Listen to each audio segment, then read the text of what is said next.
தினம்தோறும் விளக்கேற்ற நல்ல எண்ணெய் இதயம் நல்லெண்ணெய்.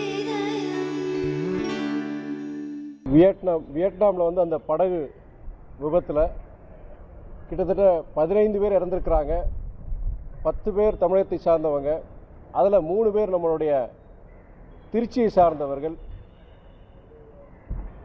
பாலாஜி, அழகுராஜ், ஷேக் அப்துல்லா என்ற 3 பேர் திருச்சியை சேர்ந்தவர்கள். அவங்களும் இந்த படகு விபத்தில் இறந்திருக்கிறாங்க. வெளியுறவுத்துறை அமைச்சகத்துக்கு உடனடியான தகவல் சொல்லி இந்த இறந்தவங்களுடைய உடல்களை அவங்களுடைய ஊருக்கு கொண்டு வரதாக இருக்கட்டும், அங்கே சிகிச்சையில் இருக்கவங்களுக்கு உரிய அந்த சிகிச்சை கொடுத்து அவங்க பத்திரமத்தி அவங்கள மறுபடியும் அவங்க தமிழ்நாட்டுக்கு கொண்டு வரணுங்கிற அந்த கோரிக்கையை வச்சுருந்தேன் நான். செவ்வாய் புதன் இந்த 2 நாட்களுக்குள்ள இறந்தவங்களுடைய அந்த உடல் வந்துடும் சொல்லி அரசாங்கம் சொல்லியிருக்கிறாங்க. உங்களுக்குமே அது தெரியும் நினைக்கிறேன். முக்கியமாக நம்ம சொல்கிறது என்னென்னா, இப்போது சில மாதங்களுக்கு முன்பு நீங்கள் இங்கே நம்ம ஜபல்பூரில் அங்கே ஒரு படகு விபத்து இதே மாதிரி தான் கிட்டத்தட்ட பல பேர் இறந்தாங்க. இந்த விபத்து பார்த்திங்கன்னா உங்களுக்கு அஜாக்கிரதை காரணமாக தான் சொல்கிறாங்க. அங்கே அந்த படகு கவுந்தது சரி, கவுந்ததுக்கப்புறம் அந்த மீட்கப்பட்டவங்களுக்கு உள்ள அந்த உரிய அந்த முதல் உதவி ஃபஸ்ட் எய்ட்னு சொல்லுவாங்க, அது வந்து அந்த காலதாமதம் ஆனதுனால தான் இந்த இறப்புகளோட எண்ணிக்கை கூடியிருக்குன்னு சொல்கிறாங்க. சுற்றுலாவுக்கு போகிற பயணிகள் வெளிநாடாக இருந்தாலும் சரி, நம்ம உள்நாட்டில் போனால் இருந்தாலும் சரி, ரொம்ப ஜாக்கிரதையாக இருக்கணும். அந்த உரிய பாதுகாப்பு ஏற்பாடுகள் இருக்கான்னு நம்ம பார்க்கணும். நம்ம இந்தியாவில் நடந்த சில மாதங்களுக்கு நடந்த விபத்தில் வந்து அந்த படகு விபத்தில் அந்த இறந்தவங்க வீட்டுக்கு போகும்போது அதை தப்பிச்ச ஒரு சிறுவன் அவன் சொல்கிறான், எனக்கு அந்த லைஃப் ஜாக்கெட் வந்து எங்களுக்கு கொடுக்கல அப்படின்னு சொல்லிட்டு படகு அது கவரும்போது அந்த தண்ணியில் உள்ளே வந்த பிறகு தான் அந்த லைஃப் ஜாக்கெட்டை கொடுத்துருக்குறாங்க. ஸோ இது போன்ற சாதாரண விஷயங்கள் எல்லாருமே இப்போ எல்லாருக்கும் கல்வி அறிவு இருக்குது, எல்லாம் பார்க்குறோம். ஒரு சுற்றுலா இடத்துக்கு போகும்போது அதுக்குண்டான பாதுகாப்பு அங்கே இருக்காங்கிறது முக்கியமாக பெரியவங்க அவங்க கண்டிப்பாக இதை கடைபிடிக்கணும். அப்படி இல்லாததை கொஞ்சம் தவிர்க்கணுங்கிறதா என்னுடைய ஒரு இந்த நேரத்தில் ஒரு வேண்டுகோள்.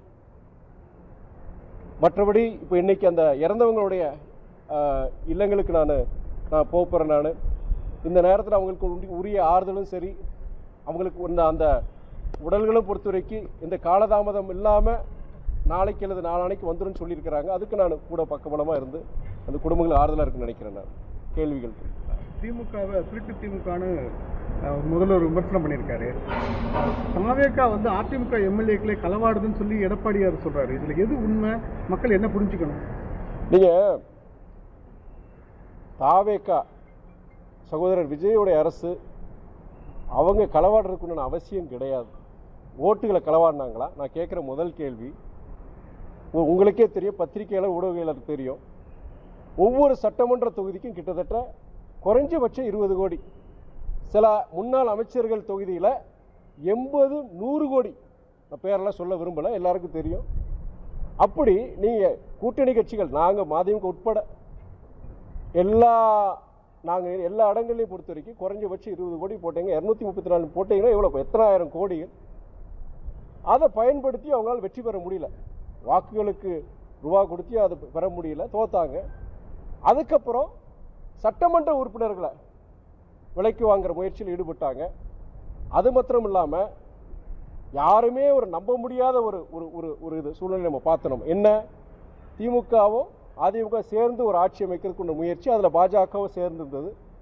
இப்படிப்பட்ட ஒரு முயற்சி பார்க்கும்போது அது திமுக தோழரும் ஏற்றுக்கல, அதிமுக தோழரும் ஏற்றுக்கல. இன்னைக்கு அதிமுக இன்னைக்கு பல சட்டமன்ற உறுப்பினர்கள் ராஜினாமா பண்ணுறதுக்கு முக்கிய காரணம், முதல் காரணம் திமுகவோட ஒரு ரகசிய கூட்டணி. அதை வந்து அவங்களால ஏற்றுக்க முடியல. அதிமுக தலைவர் அண்ணன் எடப்பாடி எடுத்த முடிவை வந்து எந்த ஒரு உண்மையான ஒரு அண்ணா திராவிட முன்னேற்ற கழக தொண்டரும் சரி, நிர்வாகியும் அதை ஏற்றுக்க முடியல அவங்களால. அதன் அடிப்படையில் தான் இன்னைக்கு நீங்கள் பல அதிமுகவுடைய சட்டமன்ற உறுப்பினர்கள் ராஜினாமா பண்ணியிருக்காங்க. அது மாத்திரம் இல்லாமல் பல அதிமுக முன்னாள் அமைச்சர்கள், ஆளுமைகள் இன்னைக்கு பல பேர் சாரசாரையாக இன்னைக்கு தாவேக்காக்கு போகிறது முக்கியமான காரணம் எம்ஜிஆருடைய விசுவாசிங்க. நாங்கள் ஒரு காலமும் நாங்கள் திமுகவுடன் நாங்கள் கூட்டணி எப்படி நாங்கள் சேர முடியுங்கிற அந்த கணக்கின் அடிப்படையில், ஒரு சித்தாந்தத்தின் அடிப்படையில் அவங்க தாவேக்காவை சேர்றாங்க. இது ஒரு பக்கம். நீங்கள் எதுக்கு தாவேக்கா வந்து எந்த ஒரு, அதாவது அவங்க ஜெயிச்ச 108 உட்பட 108 இடத்துல ஜெயிச்சிருக்கிறாங்க. சாமானியர்கள், ஆட்டோ ஓட்டுறவங்க, தண்ணி கேன் போடுறவங்க, பல பேர், பல எளியவர்கள் 1967 இந்த மாற்றம் நடந்தது. அப்படிப்பட்ட பல பேர் இன்னைக்கு ஜெயிச்சிருக்காங்க. ஓட்டுக்கெல்லாம் காசு இல்லை அவங்ககிட்ட. அவங்க எதுக்காண்டி இன்னைக்கு காசு கொடுத்து எம்எல்ஏக்கள் இது பண்ணணும்? சரி, எங்களுடைய சட்டமன்ற உறுப்பினர், மதிமுக சட்டமன்ற உறுப்பினர்கள் 2 பேர், அவங்க இன்னைக்கு எங்கள் சின்னத்தில் நாங்கள் போட்டி போட்டிருந்தோன்னா கட்சி தவள் அந்த சட்டத்தின்படி ஒன்று அவங்க மேலே சட்டப்படி நடவடிக்கை எடுத்திருக்கலாம், இல்லை அதற்கு பயந்துக்கிட்டு அவங்க போகாமல் இருந்திருப்பாங்க. இன்றைக்கி அவங்க இன்னைக்கு விலை போயிட்டாங்க. இன்னைக்கு இது போன்ற பல செயல்பாடுகள் யார் செய்கிறாங்க? இது மாதிரி விஷயங்கள் திமுக அதிமுக வந்து அவங்க செய்கிறாங்க. தாவேக்க ஒருபோதும் இது போன்று ஈடுபடுறதுக்காக இன்னைக்கு பல பேர் சேர்றாங்கன்னு அதுக்கு காரணங்கள் இருக்குது. யாருக்கு இன்னும் எதுக்கான அதிமுக மாத்திரம் கிடையாது, திராவிட முன்னேற்ற கழகத்தில் இதுவரைக்கும் நான் கேள்விப்பட்ட வரைக்கும் 150க்கு மேற்பட்ட ஒன்றிய செயலாளர்கள் இன்னைக்கு அந்த கட்சி விட்டு கிளம்பியிருக்கிறாங்க. இந்த சட்டமன்ற தேர்தலுக்கு அப்புறம் இன்னைக்கு அதிமுக அமைச்சர்கள் பார்க்கலாம், முன்னாள் அமைச்சர்கள் பார்க்கலாம், சட்டமன்ற உறுப்பினர்கள் பார்க்கலாம். திமுகலையும் கிட்டத்தட்ட 150க்கு மேற்பட்ட ஒன்றிய செயலாளர்கள், பல பகுதி செயலாளர்கள், இன்னைக்கு அந்த இளைஞர்களை சேர்ந்த பல பேர், ஆயிரக்கணக்கான பேர் இன்னைக்கு அந்த கட்சி விட்டு போயிட்டு இருக்கிறாங்க. இதுக்கு காரணம் பொறுத்த வரைக்கும் இன்னைக்கு மக்கள் மத்தியிலும் கிடையாது, அந்த கட்சியில் இருக்கிற அந்த தோழர்கள். திராவிட முன்னேற்ற கழகத்தை மதிக்கிறேன் நான், அது அண்ணா கண்ட இயக்கம், டாக்டர் கலைஞரையான மதிக்கிறேன் நான். ஆனால் இன்றைக்கு பொறுத்த ஒரு பவர் சென்டர் கையில் இருக்கு அந்த கட்சி. இன்னைக்கு அந்த கட்சி மேலே நம்பிக்கை அந்த இழந்துட்டாங்க இன்னைக்கு பல பேர், அந்த தோழர்கள். என் வெற்றிக்கு பல பேர் உழைச்சிருக்கிறாங்க, நான் மதிக்கிறேன். இன்னைக்கு திமுக இருக்க பல தோழர்கள் நிர்வாகிகள் நான் மதிக்கிறேன் நான். ஆனால் இன்னைக்கு அந்த அதிமுக திமுக தலைமையின் மீது ஒரு நம்பிக்கை இல்லாமல் ஒரு இது வரப்போகுதா இன்னைக்கு போறாங்க. பரந்தூர் விமான நிலையம் கைவிடப்படுது சொல்றாங்க. சென்னை போன்ற பெருநகர்களுக்கு விமான நிலையம் கண்டிப்பாக தேவை. ஒரு 10 ஆண்டு பின்னோக்கி கொண்டு போகிறாங்க அப்படின்னு ஒரு குற்றச்சாட்டு விஜய் மேலே நீங்கள் எப்படி பார்க்குறீங்க? இது ஒரு வேடிக்கையான ஒரு கேள்வி. நான் காலேஜ் படிக்கிட்டு இருக்கும்போது என் கூட படித்த பசங்க, ஆந்திராவை சேர்ந்த பசங்க, ஹைதராபாத்தில் இருக்கவங்க அன்றைக்கி சென்னைக்கு வந்து தான் அமெரிக்காவுக்கு ஐரோப்பாவுக்கு ஃப்ளைட் ஏறுவாங்க. இன்றைக்கி நிலைமை தலைகீழ். இன்றைக்கிங்கிற சொல்கிறது கடந்த 15, 20, 25 வருஷம் நம்முடைய சீர்கேடு, ஒரு நிர்வாக சீர்கேடுனால வந்த பிரச்சனை. இன்றைக்கி தமிழ்நாட்டை சார்ந்தவங்க இன்றைக்கி ஐரோப்பாக்கவோ இல்லாட்டி நீங்கள் அமெரிக்காவுக்கு போனோன்னா ஒன்று பெங்களூரு இல்லாட்டி ஹைதராபாத்துக்கு போய் அங்கே போய் ஏர்போர்ட்டு போய் போக வேண்டியது இருக்குது. இது எப்படி மாறிச்சுது? ஒரு காலத்தில் வந்து தென்னிந்தியாவிலேயே வந்து மிகப்பெரிய ஒரு விமான சேவை கொடுக்குற உரிய இது வந்து சென்னை ஏர்போர்ட்டாக இருந்தது. இன்றைக்கி விமான சேவைகளும் குறைஞ்சிருச்சு. அந்த நீங்கள் சொல்கிற மாதிரி நெருக்கடி அங்கே இருக்கிற இதுக்கு மேலே அங்கே ஃப்ளைட்ஸை இயக்க முடியாது. இன்றைக்கி கிட்டத்தட்ட ஒரு 300-400 மடங்கு இந்த 20 வருஷத்தில் வந்து அங்கே விமான போக்குவரத்து இந்த போக்குவரத்துடைய இது வந்து அதிகரிச்சிருச்சு. ஆனால் நீங்கள் சொல்கிற மாதிரி அது பத்தாது. நம்முடைய சென்னை ஏர்போர்ட் இருக்கிற ஏர்போர்ட் பத்தாது. அப்போது நீங்கள் ஒன்றது புதிய இடம், வேறு ஏர்போர்ட்டு கிட்டத்தட்ட நீங்கள் ஒரு ஹைதராபாத் மாதிரியோ பெங்களூர் மாதிரியோ ரொம்ப விசாலமான இடத்துல ஊருக்கு வெளியில் ஒரு ஏர்போர்ட் எப்போ 10 வருஷத்துக்கு முன்னாடியே கொண்டு வந்திருக்கணும். ஏன்னா ஒரு ஏர்போர்ட்டை நீங்கள் ஒரு இடத்த இது பண்ணி அதுக்கப்புறம் நீங்கள் மத்திய ஒன்றிய அரசு கிட்ட ஒப்புதல் வாங்கி ஒரு ஏர்போர்ட்டை நீங்கள் செயல்படுத்துறதுனால குறைஞ்சபட்சம் 5-6 வருஷம் ஆகும் உங்களுக்கு. கடந்த 20 வருஷமாக எந்த அதிமுக ஆட்சியிலையும் சரி திமுக ஆட்சியிலையும் சரி நீங்கள் சென்னை அந்த விமான நிலையத்துக்கு ஒரு மாற்றாக ஒரு ஏர்போர்ட்டை வந்து டெவலப் பண்ணக்கூடிய அந்த இது எடுக்கலாம். அவங்க நீங்கள் வந்து நீங்கள் பெங்களூரை பாருங்கள், பெங்களூர் ஏர்போர்ட் பாருங்கள், இன்றைக்கி ஹைதராபாத் ஏர்போர்ட் பாருங்கள். நம்ம கிட்டத்தட்ட இப்போ 6வது இடத்துக்கு போகிறோம். கல்கத்தா விமான நிலையம் இன்றைக்கி நம்மளோட அடுத்த முன்னாடி போயிடுச்சு. நமக்கு ஒரு காலத்தில் இந்தியாவிலேயே 3வது இடத்துல இருந்து நம்ம இன்றைக்கி கிட்டத்தட்ட 5-6வது இடத்துக்கு போயிட்டோம். அதுக்கு காரணம் முந்தைய ஆட்சிகள், நீங்கள் கவனக்குறைவு தான் நான் சொல்லுவேனே தவிர. இன்றைக்கி தாவேக்க அரசு சகோதரர் விஜய்க்கு நான் சொல்கிறது என்னடா, நீங்கள் பரந்தூர் விமான நிலையத்தை நீங்கள் கைவிட்டிருக்கீங்க. அது உண்மையான காரணங்கள் இருக்குது, நிறைய விவசாய நிலங்கள் இருக்குது, நீர்நிலைகள் இருக்குது, நீங்கள் சுற்றுச்சூழல் காரணமாக சில நல்ல காரணங்களுக்காண்டி அதை தவிர்த்திருக்கீங்க. ஆனால் இன்னைக்கு பொறுத்த வரைக்கும் நீங்கள் சொல்கிற மாதிரி தமிழ்நாட்டு வளர்ச்சிக்காக விமான போக்குவரத்து ஒரு இந்த சென்னை விமான நிலையத்துக்கு ஒரு மாற்றாக இன்னொரு இடம் கண்டிப்பாக அவசியம். அது விவசாயத்திற்கும் சுற்றுச்சூழலுக்கும் ஆபத்தில்லாத கருத்துக்கள் உருவாக்காத ஒரு இடத்தை அடையாளம் கண்டு அதுக்குள்ள பணிகளை இந்த அரசாங்கம் சீக்கிரம் பண்ணணும் என்னுடைய கோரிக்கை. இல்லை, ரேடார் நீங்கள் சொல்கிற அந்த இது டவர் பொறுத்த வரைக்கும் என்ன, ஃபஸ்ட்டு வந்துன்னா அதில் ஹைட் ஒரு ப்ராப்ளம் இருந்ததுங்க. அதை இது பண்ணி சரி செஞ்சு இப்போ ஹைட்டை இன்க்ரீஸ் பண்ணிட்டாங்க. மற்றபடி அதை காலதாமதம் இருக்காதுங்க, சீக்கிரம் அதை கொண்டு வந்துடுவாங்க. ஸ்டெர்லைட் ஆலை மூடப்பட்டிருக்கு, நீங்கள் தொடர்ச்சி போராட்டம் பண்ணீங்க. ஒரு காலத்தில் இங்கேருந்து எக்ஸ்போர்ட் ஆனது காப்பர், இப்போ நம்ம சைனாலேருந்து இம்போர்ட் பண்ணுறோம். இப்போ பாகிஸ்தான்லேருந்து இப்போ அங்கே இல்லை ஏற்றுறாங்க. இப்போ பார்த்தீங்கன்னாக்க ஸ்டெர்லைட் ஆலை மூடப்பட்டது அதுக்கு காரணம், இம்போர்ட் பண்ணுறதுக்கான சூழ்நிலை வந்துருக்கு அப்படின்னு சொல்லி சொல்கிறாங்க. அதாவது காப்பர் இன்னைக்கு காப்பர் கண்டிப்பாக அவசியங்க.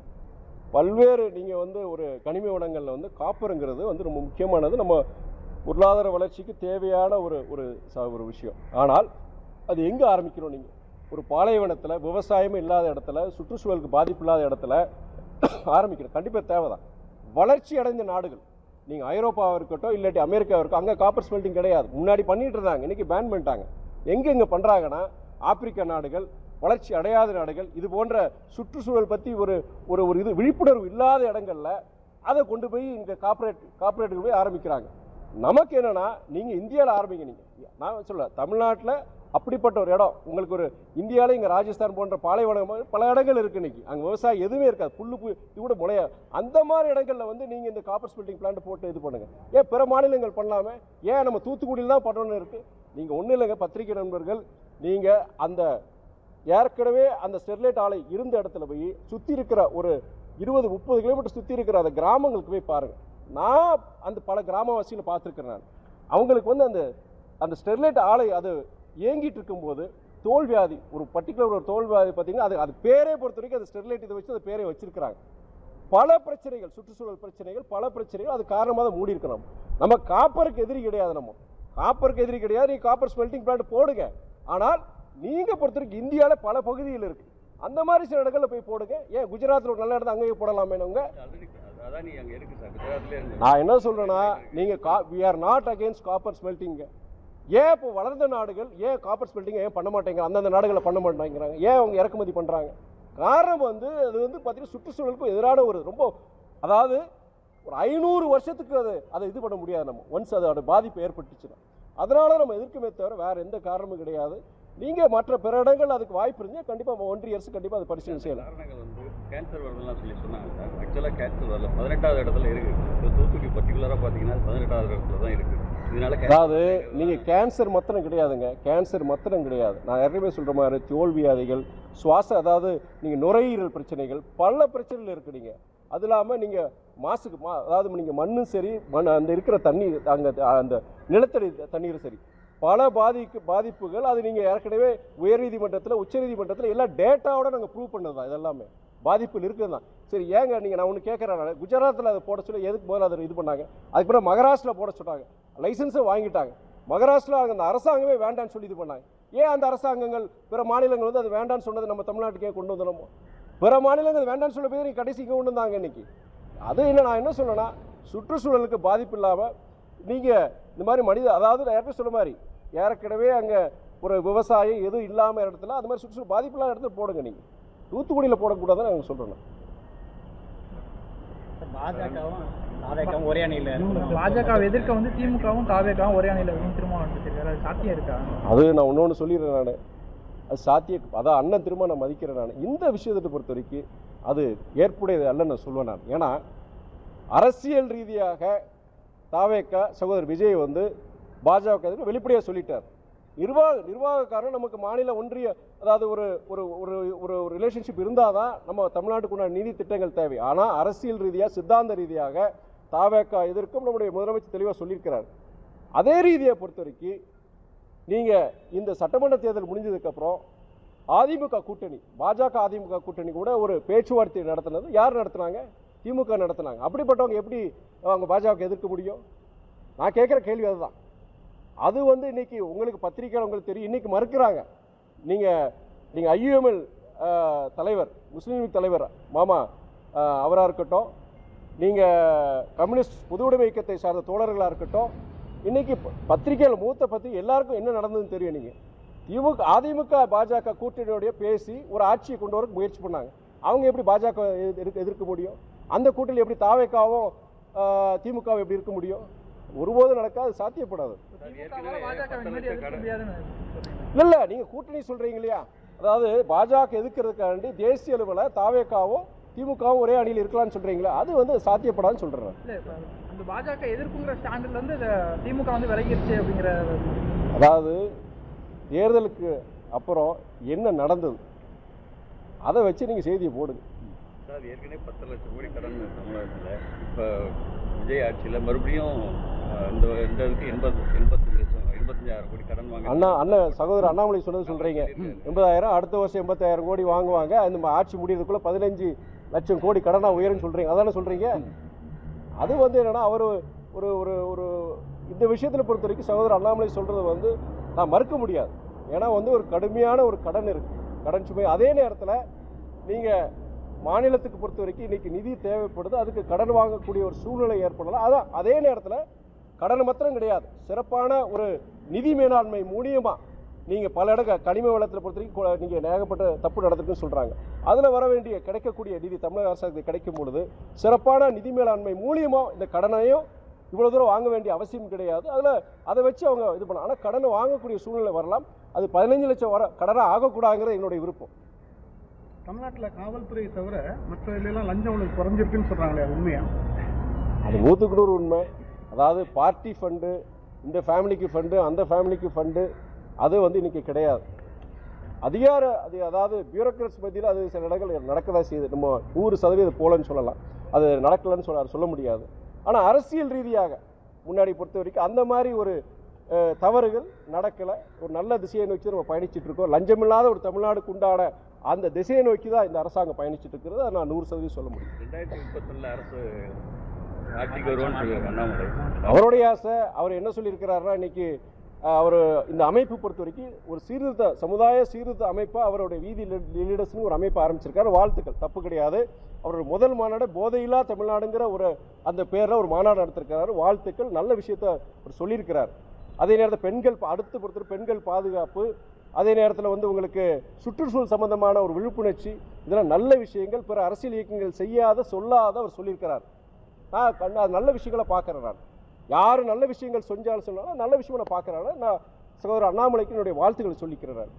அதே வேளையில் 2031 ஒரு ஆட்சி மாற்றம் ஏற்படும் அவர் சொல்லியிருக்கிறார். அவருடைய ஜனநாயகத்தில் இன்றைக்கி ஒரு அரசியல், அதோட நாளைக்கு பின்னாட்கள் அது ஒரு அரசியல் அமைப்பை நான் மாற்றுவேன்னு சொல்கிறார் அவர். நாளைக்கு அரசியல் அமைப்பை மாறும்பொழுது ஒரு தேர்தலில் போட்டியிடலாம், நாங்கள் வெற்றி பெறலாம். தன்னுடைய அமைப்பை கட்சியில் வந்து சேர்றவங்களுக்கு சேர நினைக்கிறவங்க ஒரு நம்பிக்கை ஊட்டுறதுக்காண்டி அவர் சொல்லியிருக்கிறார். அது தவறு கிடையாது. மதிமுக துணை நிற்குமாறு நாங்கள் இன்னைக்கு சகோதரர் விஜயோட இந்த கூட்டணியில் இருக்கிறோம். தமிழ்நாட்டில் ஒரு இல்லாத ஒரு மாற்றத்தை கொண்டு வந்திருக்கிறார். சாதி மத அரசியலுக்கு அப்பாற்பட்டு ஒரு பண அரசியலுக்கு ஒரு முற்றுப்புள்ளி வைத்து, ஐயா மூப்பனார் செய்ய முடியாத, தலைவர் வைகோ செய்ய முடியாத, புரட்சி கலைஞர் காலஞ்சென்று அண்ணன் விஜயகாந்த் செய்ய முடியாத இன்னைக்கு சகோதரர் விஜய் செஞ்சிருக்கிறாரு. இந்த மாற்றம் பாதுகாக்கப்பட வேண்டும், இந்த மாற்றம் தொடர வேண்டும்ங்கிற இதில் வந்து நாங்கள் சகோதரர் விஜயோட நாங்கள் பயணிக்கிறோம். நான் அதனால் வந்து நாங்கள் கூட்டணியில் நாங்கள் இன்னைக்கு பொறுத்த வரைக்கும் நாங்கள் ஒரு நல்ல ஒரு விஷயம் நடந்திருக்கு. நாங்கள் இந்த கூட்டணியில் நாங்கள் தொடர்றோம். கேட்குறதா சார், வேவ்லெக்ட் ஒன்றா இருக்குது, விஜய்க்கும் அண்ணாமலைக்கும் ஒன்றா இருக்குது. ஸோ நீங்கள் சகோதரர் விஜயும் அண்ணாமலை செய்கிறதுக்கு அது வந்து நீங்கள் அவர் சகோதரர் அண்ணாமலை கிட்ட தான் கேட்கணும். நீங்கள் அப்படி நல்ல எண்ணம் கொண்டவர்கள் சேர்றது தப்பு கிடையாது, தப்பு கிடையாது. ஏங்க யார் சொல்றது? யார் அது? யாரும் சொல்லுங்க, நிறைய பேர் அரசியல் இயக்கங்களை சொல்லுங்க, அரசியல் இயக்கங்கள் சொல்லுங்க, குறிப்பிட்ட தலைவரை சொல்லுங்க, நான் சொல்லலாம், அது கருத்து சொல்லலாம். இல்ல சார், இவரு ரிசைன் பண்றதுக்கு முன்னாடி கூட போய் அமித்ஷா மோடி எல்லாம் பார்த்துட்டு வந்தாரு. யார் சொன்னது? பார்த்துட்டு வந்தது எல்லாருக்கும் தெரியும். ஏங்க எல்லாரும் பார்க்குறாங்க. அவர் அந்த இயக்கத்தில் இருந்திருக்கிறாரு. Every saint has a past and every sinner has a future. ஆங்கிலத்தில் ஒரு பழமொழி. ஒரு புனிதமானவருக்கும் ஒரு கேடுகட்ட வரலாறு உண்டு. ஒரு கேடுகட்டவனுக்கும் ஒரு நல்ல ஒரு சீர்திருத்தம் ஆகி ஒரு நல்ல ஒரு புனிதமான ஒரு எதிர்காலம் அவன் அமைச்சிக்கலாம். அப்படிங்கிறப்போ அதோட முடிச்சுக்கிறேன்.